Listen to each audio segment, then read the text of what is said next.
منبر نور پر جلوہ افروز مقدس علماء کرام و سامعین ذکر خیر الانام و پردہ نشیر خواتین اسلام، السلام علیکم ورحمۃ اللہ وبرکاتہ۔ الحمدللہ الحمدللہ الذی ابدع الاخلاق والتقوین والصلاة والسلام علی من کان نبیا وخاتم بین الماء والطین وعلی آلہ واصحابہ اجمعین، اما بعد فاعوذ باللہ من الشیطان الرجیم، بسم اللہ الرحمن الرحیم۔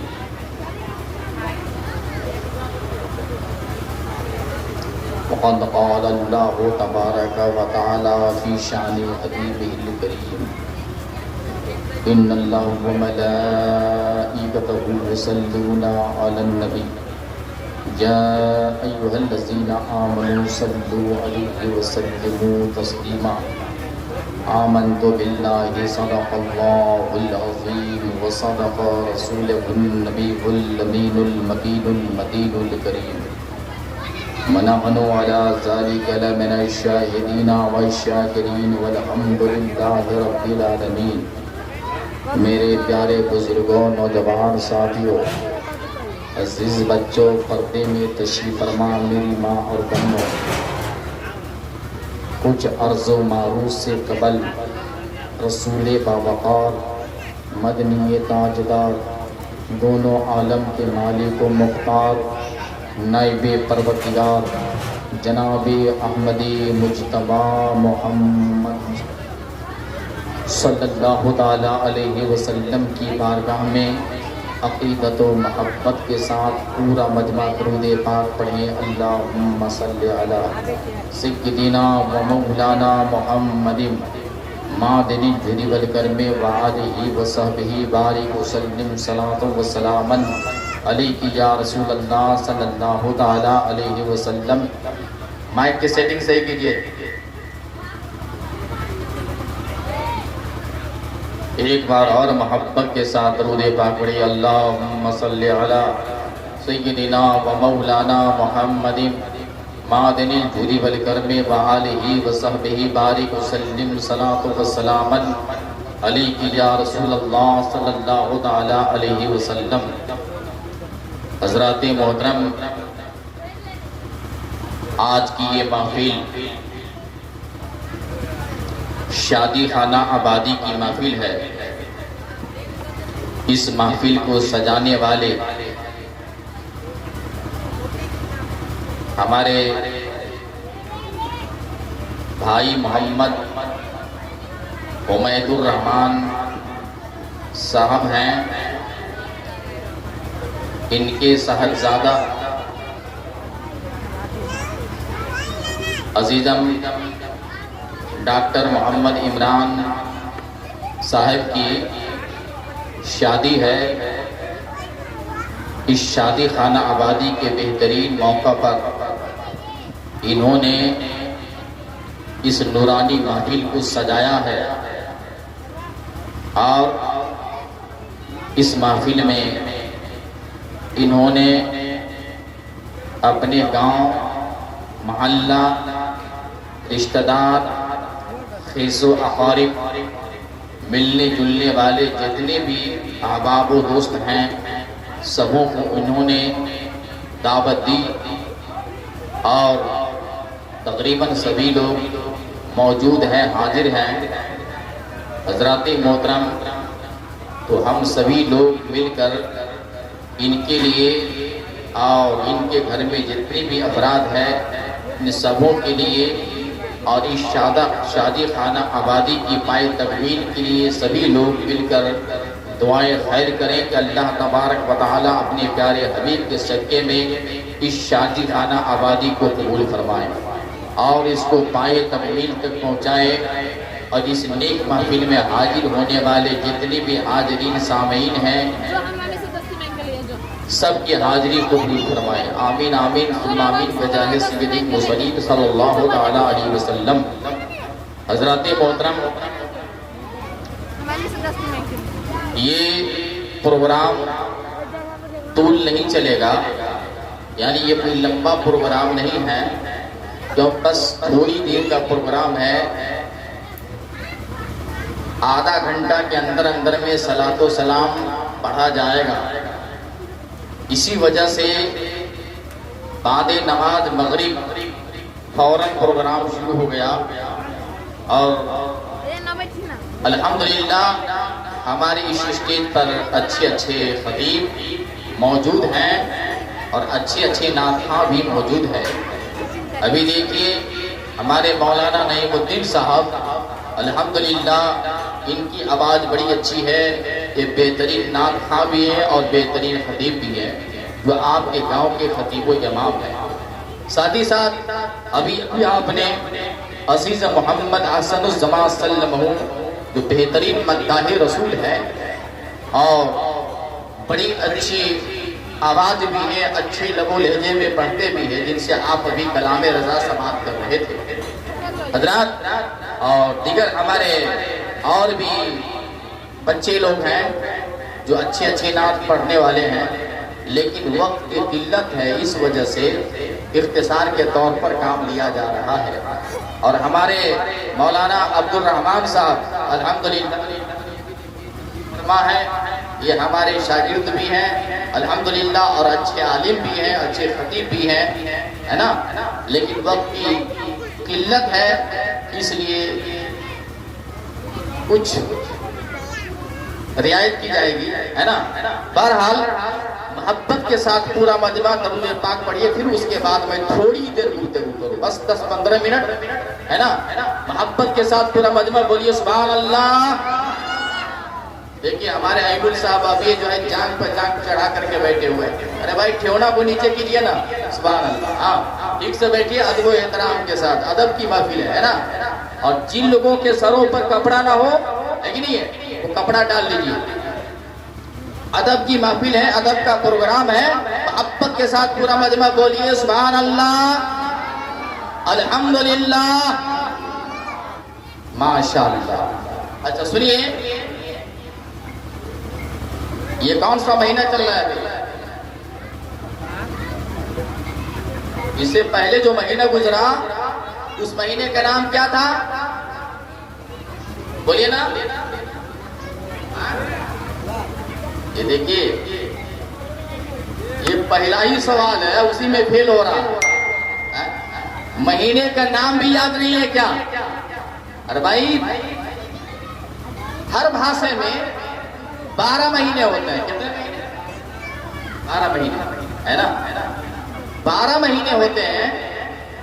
تو اسی طرح یہ ہمارے اسلامی سال کا یہ جو مہینہ چل رہا ہے، یہ مہینہ ہے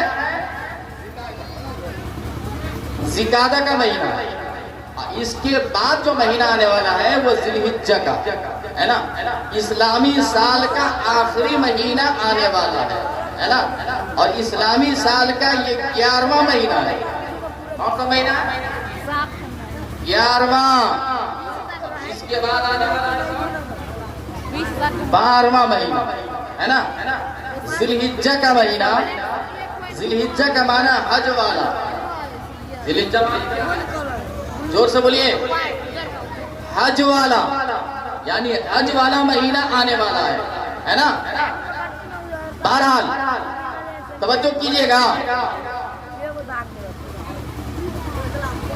اللہ تبارک و تعالی نے ہمارے اور آپ کے اوپر حج فرض فرمایا.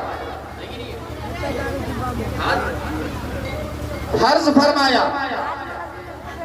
اللہ نے مسلمانوں کے اوپر قربانی واجب فرمایا. اللہ نے مسلمانوں کے اوپر روزہ فرض فرمایا. اللہ نے مسلمانوں کے اوپر زکوٰۃ فرض فرمایا. اللہ نے مسلمانوں کے اوپر ہے نا روزہ فرض فرمایا، نماز فرض فرمایا، لیکن ایک بات آپ بتائیے،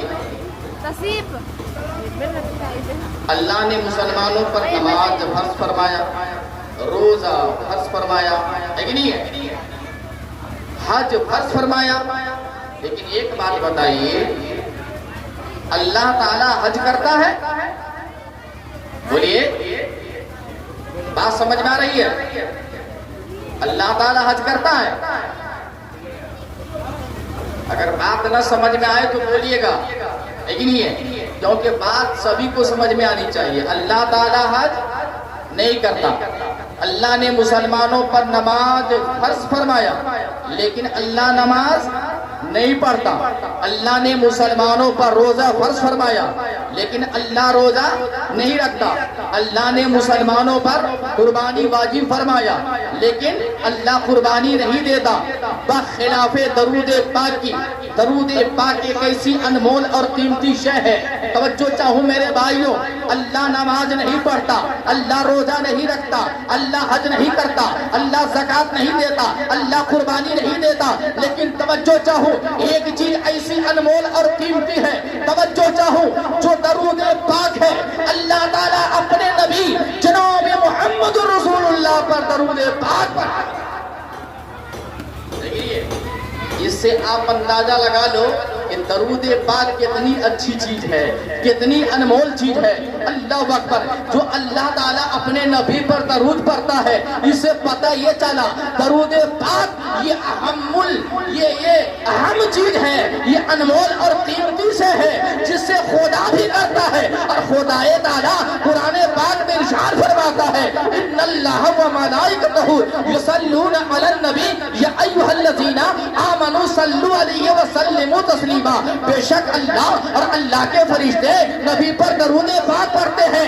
اے مسلمانوں، تم بھی نبی پر درود پاک پڑھو، کیونکہ درود پاک پڑھنا یہ اتنی اچھی چیز ہے، یہ اتنی انمول چیز ہے، یہ اتنی قیمتی چیز ہے کہ کوئی بھی نماز ہے، کوئی بھی عبادت ہے، اگر اس میں درود پاک شامل نہیں ہے تو وہ عبادت خدا کی بارگاہ میں مقبول ہی نہیں ہے۔ لیکن یہ جو بھی نماز پڑھیے، نفلی نماز پڑھیے تو نماز میں درود، سنت والی نماز پڑھیے نماز میں درود، واجب والی نماز پڑھیے نماز میں درود، فرض والی نماز پڑھیے نماز میں درود، عید پڑھیے اس میں درود، بقرعید پڑھیے اس میں درود، جتنی بھی نمازیں ہو ہر نماز میں درود پاک ہے۔ درود پاک کی شمولیت کیوں کی گئی ہے؟ اس لیے کہ وہ نماز اللہ کی بارگاہ میں قبول ہو جائے، نماز خدا کی بارگاہ میں قبول ہو جائے۔ اور توجہ چاہو، آپ کہیں بھی بیٹھ کر کہیں بھی آپ چلے جاؤ، آپ رات و دن دعا مانگتے رہو گے، دعا قبول نہیں ہوگی۔ صبح کو مانگو دعا قبول نہیں، دوپہر کو مانگو دعا قبول نہیں، شام میں مانگو دعا قبول نہیں۔ جہاں بھی آپ چلے جاؤ، دنیا کے کسی بھی خطے میں چلے جاؤ، دعا قبول نہیں ہو سکتی ہے جب تک کہ اس دعا کے اندر درود پاک نہ شامل ہو، وہ دعا قبول نہیں ہوتی ہے۔ کیونکہ حدیث پاک میں ہے، توجہ چاہو، ان عمر بن خطاب رضی اللہ تعالی عنہ قال ان الدعاء موقوف بین السماء والارض ولا يصعد منه شيء حتى تصلي على نبيك صلی اللہ تعالی علیہ وسلم۔ حضرت عمر بن خطاب رضی اللہ تعالی عنہ فرماتے ہیں کہ دعا اس وقت تک کہ اللہ کی بارگاہ میں قبول نہیں ہوتی ہے جب تک کہ اس دعا کے پہلے اور بعد میں درود پاک نہ پڑھی جائے۔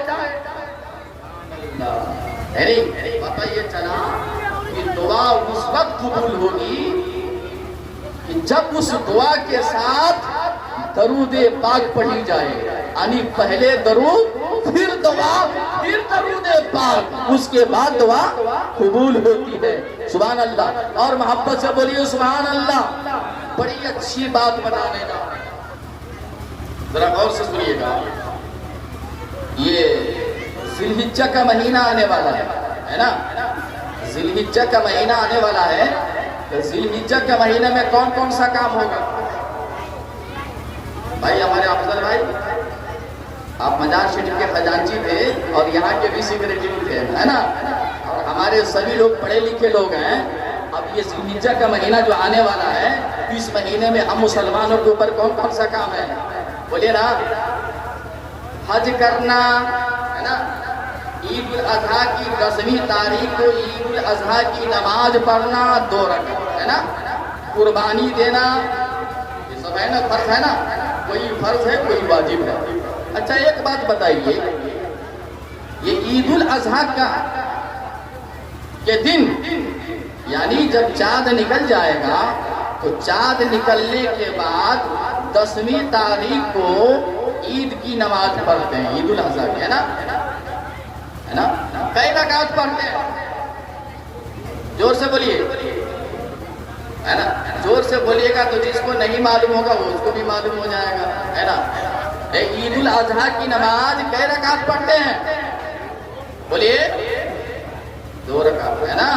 اچھا، بقرعید کی 10ویں تاریخ کو 2 رکعت نماز پڑھتے ہیں، واجب ہے نا؟ پڑھنا بہت ہی ثواب ہے، قبولیت کا دن ہے، خوشی کا دن ہے نا؟ اچھا ایک بات بتاؤ کہ ابھی بقرعید کا مہینہ نہیں آیا اور کل ہی سوموار کے دن ہم پورے گاؤں کے آدمی جمع ہو جائیں عیدگاہ میں اور عید الاضحیٰ کی نماز پڑھنے کے لیے چلیں اور 2 رکعت کے بدلے میں ہم لوگ 200 رکعت پڑھیں، بولیے عید الاضحیٰ ہو جائے گا؟ زور سے بولیے گا، کیوں نہیں بھائی؟ ارے 2 رکعت کے بدلے 200 رکعت پڑھیں گے نا، نہیں ہوگا؟ کیوں نہیں ہوگا؟ اس لیے نہیں ہوگا ہے نا کہ وہ شرعی قانون کے خلاف ہے، شریعت کے خلاف ہے۔ شریعت نے عید الاضحیٰ کی نماز پڑھنے کے لیے بقرعید کی 10ویں تاریخ کو مقرر فرما دیا ہے، نصف النہار سے پہلے، یعنی آدھا دن سے پہلے، وہ بھی آدھا دن کے بعد پڑھے گا تو نہیں ہوگا، تاریخ بھی مقرر ہے، دن بھی مقرر ہے اور ٹائم بھی مقرر ہے نا؟ اس کے علاوہ کوئی بھی آدمی اگر عید الاضحیٰ کی نماز پڑھے تو نماز نہیں ہوگی۔ اسی طریقہ سے قربانی ہے نا، عید الاضحیٰ کی 10ویں تاریخ سے لے کر 13ویں کی عصر تک کی قربانی دیتے ہیں۔ اگر کوئی آدمی عید الاضحیٰ کی 10ویں تاریخ میں نہیں بلکہ آج ہی اگر 100 نہیں 1000 بکرا خرید لے، بڑی قیمتی اور اللہ کے راہ میں قربانی کرے تو بتائیے قربانی ہوگی سکتی ہے؟ کیوں نہیں ہوگی؟ کیونکہ شریعت کے خلاف ہے، اللہ کو کیونکہ 2000 بکرا ہے نا، راضی ہونا چاہیے نا، کریں گے تو اللہ ہی کے راہ میں، نام انہی کے، نیت وہی، سب کچھ وہی ہے، تو کیوں نہیں ہوگا؟ اس لیے کہ اللہ نے قربانی کے لیے جو مہینہ اور جو تاریخ فکس فرما دیا ہے اسی مہینے میں اور اسی تاریخ میں قربانی کریں گے تو قربانی ہوگی، ہے نا؟ اسی طرح حج، جب ذی الحجہ کا مہینہ آتا ہے تو 8ویں تاریخ سے حجاج کرام حج کے ارکان شروع کرتے ہیں اور 13ویں تاریخ تک کے پورا کرتے ہیں۔ جو حاجی لوگ ہیں وہ لوگ جانتے ہوں گے، اگر کوئی آدمی ذی الحجہ کے مہینے میں نہیں بلکہ آج ہی سے حج شروع کر دے تو حج ہوگا؟ نہیں ہو سکتا ہے، نہیں ہوگا، ہے نا؟ اسی طریقے سے رمضان شریف کے مہینے میں 1 مہینہ کا روزہ مسلمانوں پر فرض ہے۔ اگر کوئی آدمی رمضان کے 1 مہینہ روزہ نہ رکھے بلکہ آج ہی اگر 1 مہینہ کے بدلے 6 مہینہ روزہ رکھ لے، مسئلہ سکھا رہا ہوں، باریک بات ہے، میرا غور سے سنیے گا، ہے نا؟ مسئلہ سکھا رہا ہوں، ذرا دھیان سے سنیے گا۔ یہ اگر کوئی رمضان کے مہینے میں روزہ نہ رکھے بلکہ آج روزہ رکھ لے اور 1 مہینہ کے بدلے 6 مہینہ روزہ رکھ لے، روزہ ہوگا؟ نہیں ہوگا، ہے نا؟ اچھا اسی طرح اب جو ہے آج کون سا دن ہے؟ اتوار تھا، اب سوموار ہے، سوموار کے بعد منگل بدھ جمعرات، ہے نا؟ جمعہ کے دن ہے نا 2 رکعت جمعہ کی نماز مسلمانوں پر واجب ہے، فرض ہے نا؟ اگر کوئی آدمی جمعہ کے دن جمعہ نہ پڑھے جمعراتے کو جمعہ پڑھ لے ہوگا، بدھ کو جمعہ پڑھے تو، منگل کو پڑھ لے تو، سوموار کو پڑھے تو، کیا جمعہ کی نماز پڑھنے کے لیے اللہ تعالیٰ نے جمعہ کا دن مقرر فرمایا ہے اور اس کا ٹائم بھی مقرر فرمایا ہے۔ اگر اس کے خلاف کوئی آدمی جمعرات کو 2 رکعت کے بجائے 100 رکعت پڑھ لے، 200 رکعت پڑھ لے، 2000 رکعت پڑھ لے تو اس کا جمعہ ہے نا۔ اسی طریقہ سے اور بھی عبادتیں ہیں، جیسے نماز پنجگانہ ہے، اس کے لیے بھی ٹائم فکس ہے، اس کے لیے ٹائم مقرر ہے۔ توجہ چاہو مسلمانوں، پتہ یہ چلا کہ ہر عبادت کے لیے ٹائم ہے، ہر عبادت کے لیے ٹائم فکس ہے۔ رمضان شریف کے مہینہ کے لیے، رمضان کا روزہ رکھنے کے لیے رمضان کا مہینہ فکس ہے۔ عید الفطر کی نماز پڑھنے کے لیے شوال کی 1 تاریخ مقرر ہے۔ عید الاضحیٰ کی نماز پڑھنے کے لیے عید الاضحیٰ کی 10ویں تاریخ مقرر ہے۔ قربانی دینے کے لیے 10ویں سے لے کر 13ویں تک کے ٹائم مقرر ہے۔ حج کرنے کے لیے 8 سے لے کر 13ویں تک کے حج کے ارکان پورا کرنا، اس کے لیے ٹائم فکس ہے۔ اور نمازوں کے لیے ٹائم فکس ہے، جمعہ کے لیے ٹائم فکس ہے۔ توجہ چاہو میرے بھائیو، سب عبادتوں کے لیے ٹائم مقرر ہے، لیکن درود پاک ایک ایسی عبادت ہے جس کے لیے نہیں تو ٹائم مقرر ہے، نہ مہینہ مقرر ہے، نہ ہفتہ مقرر ہے، نہ دن مقرر ہے، نہ کوئی ٹائم مقرر ہے۔ جب چاہے، جس وقت چاہے نبی پر درود پاک پڑھتے رہو، چاہے صبح کا وقت ہو، چاہے شام کا وقت ہو، چاہے دوپہر کا وقت ہو، چاہے رات کا وقت ہو، چاہے کوئی بھی مہینہ ہو، کوئی بھی سال ہو، کوئی بھی دن ہو، آپ جب بھی چاہو نبی پر درود پڑھتے رہو گے، اللہ تمہارے درود کو قبول فرمائے گا۔